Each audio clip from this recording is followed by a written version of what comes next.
Welcome back, everyone.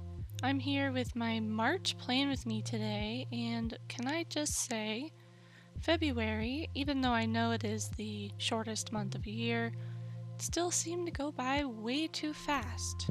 You know the drill. First, we're going to flip through the previous month, and I thought I would start with my yearly journal this time. So this is where I keep all my spreads that are going to last more than a couple months. My currently inked spread is filling up nicely. I did start reading a new book this month, The Lies of Locke Lamora. Not much progress on the knitting front, unfortunately. And my budgets are actually going to be changing drastically this month, so all of these numbers are going to be very different once I actually fill them in. It is only the 22nd as I'm filming this, so not everything is going to be totally filled in. I added my first other category for this yearly time tracker to track all the time spent on my Skillshare course I'm working on. It'll be kind of neat once I'm all done to go back and see about how long it took me compared to how much course time I get out of that work. I'm not going to talk too much about my happiness project progress because I like to save that for the vlog updates. But just a little spoiler, it's not going great this month, at least on the writing front. And now we're in the monthly/daily journal where most of my everyday journaling goes. And this is my February goals page, as you might remember. I used these circular progress bars to keep track of what I was working on throughout the month. And you can see none of them are marked done. I'm going to go through these one by one very quickly. Writing work, as I said, has been going really poorly. I just lost the story. I lost what I liked about it. I think about the story and I can't even come up with anything good.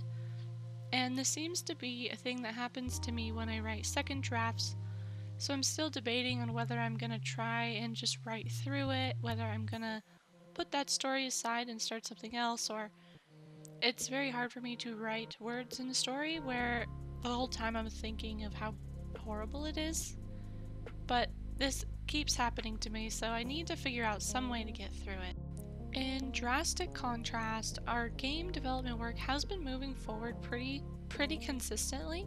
The only reason I don't have more done on this is because the Skillshare course I'm working on is taking way longer than I ever thought it would. The videos I'm making for this course are very technical in nature, so it's very different from what I'm doing here, where I'm kind of sharing things that are more creative and fluid.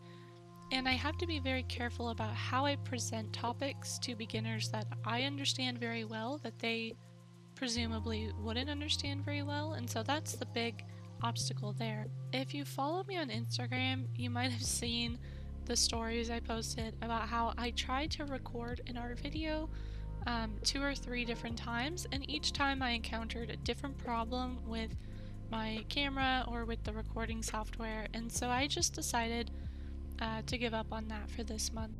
I have not found any time for app development this month. Pretty much the same thing. The Skillshare course is just using all my time. My March plan with me I'm working on right now, and then this close reading goal was kind of a way to build writing skills by doing what I call a close reading of fiction that I really enjoy.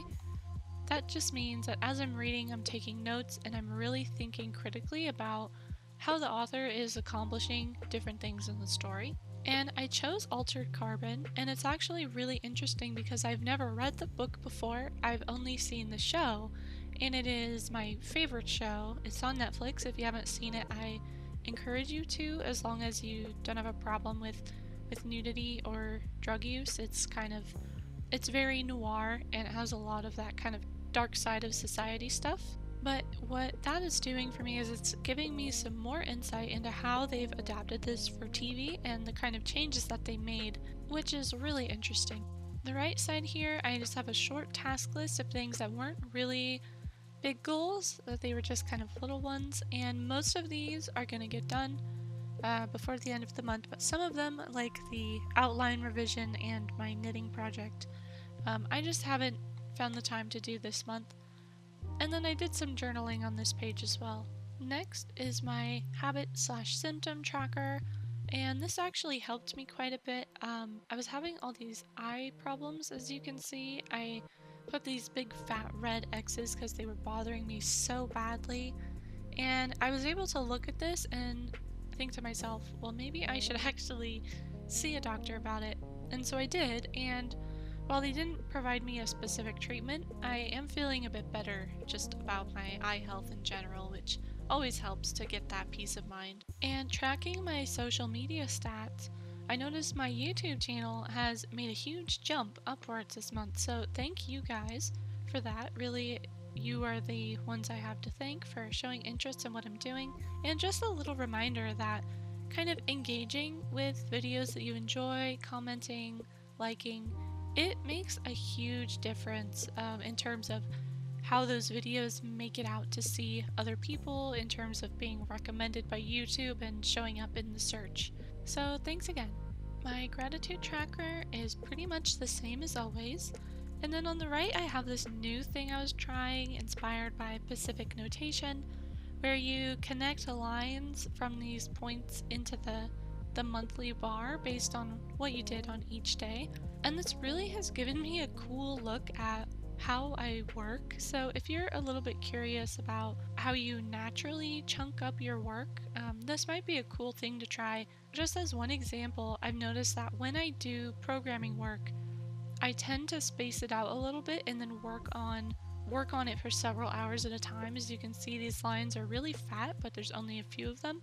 And then I can also see the point in the month where I broke my meditation streak and then just kind of fell off that wagon completely. So that tells me that keeping up a daily habit is very important for certain things, but not for others. And it's just a really cool way to visualize how you work and what works best for you. I don't think I'll continue this for March, but I may revisit it in the future if I change up my schedule a little bit. And I'll definitely want to use waterproof markers next time so that when I draw over other lines it doesn't bleed. I've kind of scattered some different project notes throughout the month of February, so here I just made a quick plan for my budgets, which as I mentioned are kind of up in the air right now. And then here I did a little page on the mobile app I'm working on, thoughts about if there are certain features where it would be reasonable to monetize them or not. We're kind of in a weird place with mobile development where people are accustomed to getting mobile apps for free, and as a developer, you spend a lot of time and skill on making them, so you want to earn an income somehow, but you have to be really careful about what you try to charge people for because of the way that expectations have sort of evolved around mobile content.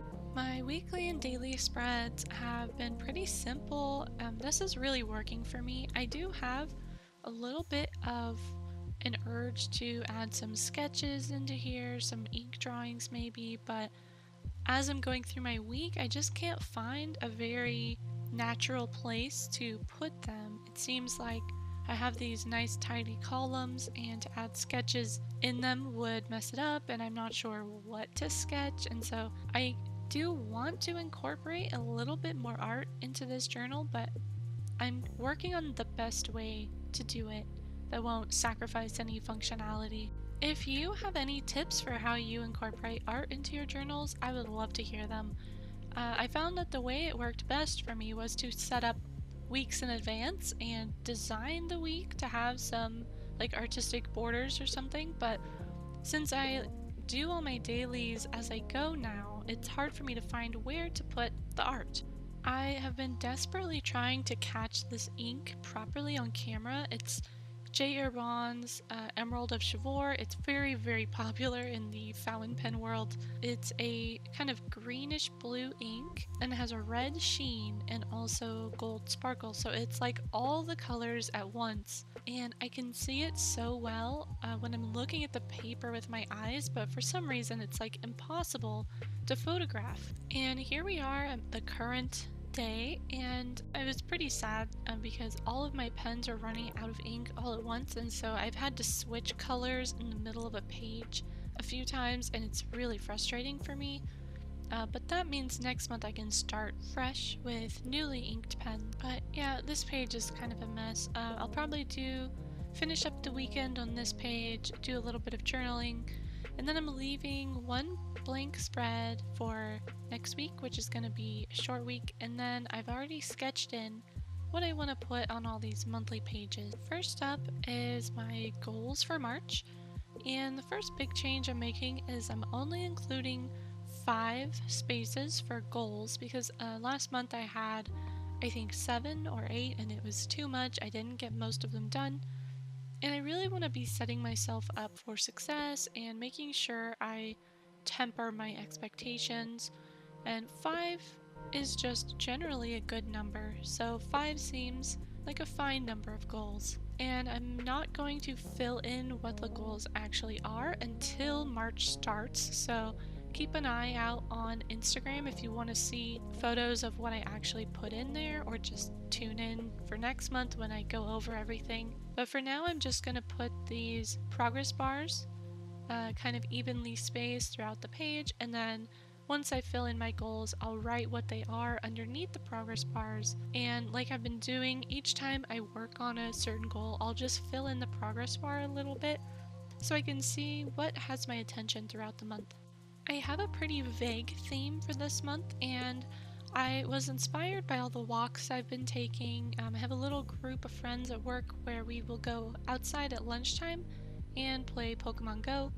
There's a cute little park with a pond that is full of birds, and so I've been kind of inspired by the great blue herons that we see there almost every day. Sometimes they're off somewhere else doing heron things, but usually we'll see one or two. There's always ducks, and then lately there's been like armies of Canadian geese. And if you check out my vlog, my February update vlog, when that goes up, you'll see I got some video of these just huge flocks of geese. They're a little bit scary, to be perfectly honest. But March is typically when the winter starts to end and we see a little bit more greenery, and the ducks have their little ducklings soon after. Maybe that's more in April, but I was inspired by the onset of spring and the greenery that shows up around the pond at the park.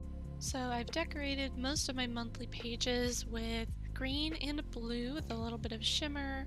I'm using the motif of like water ripples on the surface of a pond, and then on the goals page here I've sketched a great blue heron as well as I am able to, and it gave him some nice shimmery feathers. I mentioned this last month, but I love metallic watercolors. The brand I'm using is Coliro, but there are a couple out there that probably all work about the same. I just think shimmer is so much fun. And because I am limiting my monthly goals to only 5, I am also including a task list for the month on the right page, which will include things that aren't quite big enough to be goals but still do need to get done. And then I've also got a little column for notes. I don't always use these note sections, but I find they're handy to keep just in case I need them. And I'm continuing the decoration here with something resembling a willow branch. There aren't actually any willow trees near the pond that I visit, but there was one in my backyard growing up, and I always found them to be very calming. The next set of pages are going to be my habit tracker and my gratitude page, and I have simplified my habit tracker and symptom tracker a little bit. I've noticed that my knees have not been giving me any trouble lately, so I dropped those off the symptom list as well as a couple other things, so that this month I'm only tracking headaches, eye issues, and insomnia, which has been a bit of a problem this past month for reasons I haven't yet figured out. And then my habits for March are going to be going to bed at 10:30, meditating, stretching, doing my skincare routine, flossing, and journaling every day. And I got this kind of fun idea to have these sections for the habits look like they're submerged in water a little bit, so like they are in the pond creating the ripples. And so the way I did this was I just marked out the space I needed for the entire month, 1 to 31, and then I rounded the bottom of the box to make it look like it was in water, and then I just added little lines for ripples around it.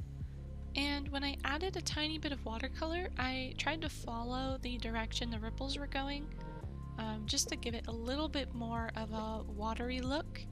And I think it turned out really cute. I think this is adorable, and I kind of wish I had continued it on the gratitude page. But for the gratitude page, I wanted the background to be much simpler.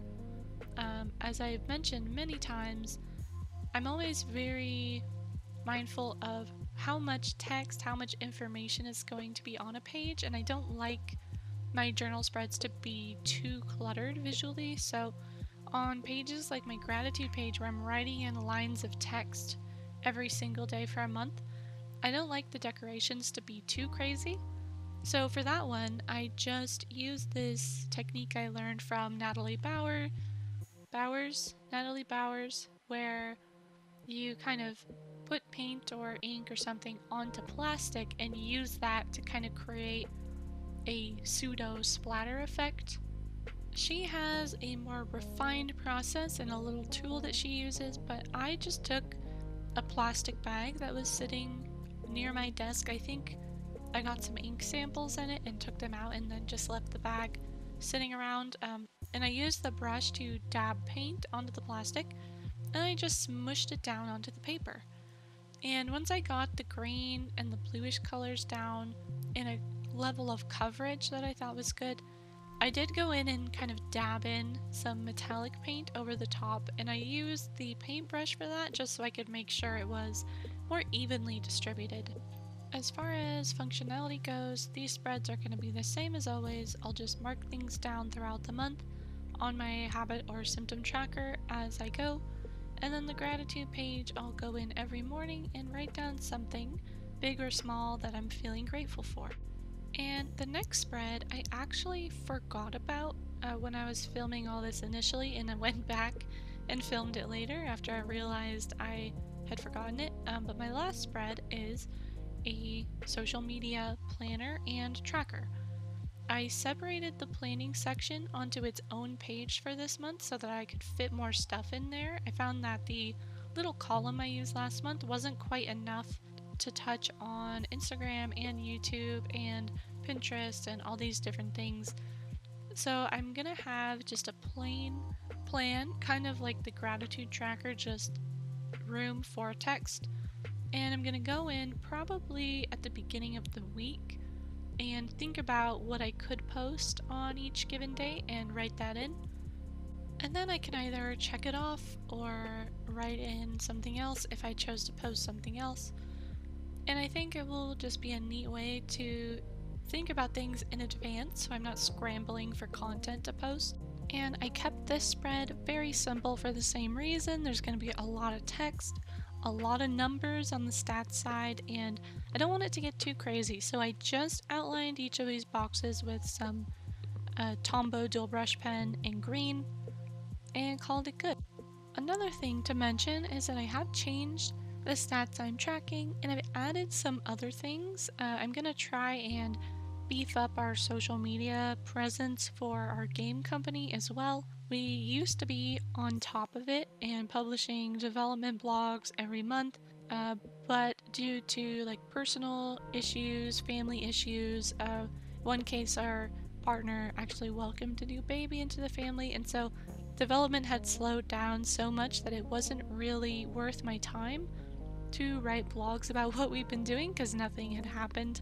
But now we are back in development full swing, and so now that we have some more things to post, I'm gonna try and ramp up those efforts again and build a little community around our game so when we're ready to launch, we have some people to tell launch about. If you're interested in computer games specifically, this one is an RPG with some town building and kind of crafting components. If you've ever played Harvest Moon, Rune Factory, it is inspired by those games with a little bit more of a serious combat focus. If that interests you, feel free to follow us on social media.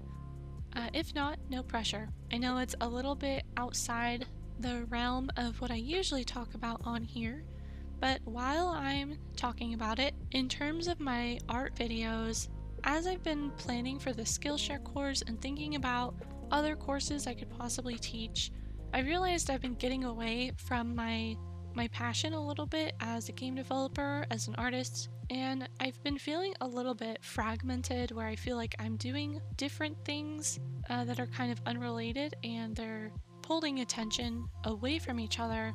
And one way I want to address this little bit of fragmentation is to refocus my art on game art. So I'm thinking about putting some videos up in the future that are more focused around character design, 3D modeling, possibly some UI design. That's not really my forte, but it is something I'm interested in. So let me know if there are any game development type topics that you're interested in, if you'd like to see that on this channel, and I'll have a little bit of a better idea of what you guys want to see so I can tailor my content towards something that you're actually going to appreciate.